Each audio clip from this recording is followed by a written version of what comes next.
čia mano ateities inžinerijos projektas.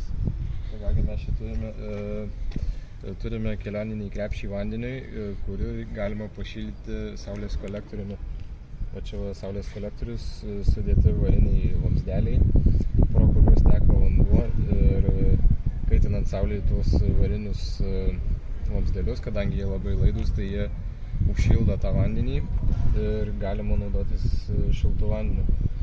Taip pat viską galima užmaitinti saulę, nes yra saulės panelė tokia va, kurioje yra dvi jungtys USB.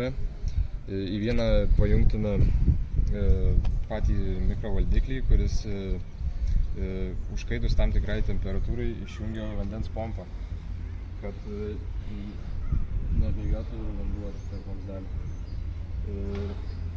O jeigu nėra saulės, galima pasitelkti, aišku, powerbankų ir viską užmaitinti ir toliau veiks mūsų sistema.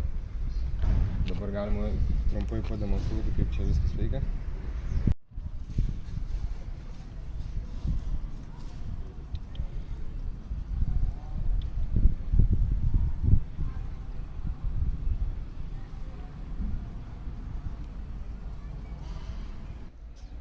Saulėje nesant, nešviečiant saulėje, mes planuojam įdėti dar kaitinimo elementą ir su powerbanku, kai nebus saulės, dar papildomai užkaitintume vandenį šiek tiek.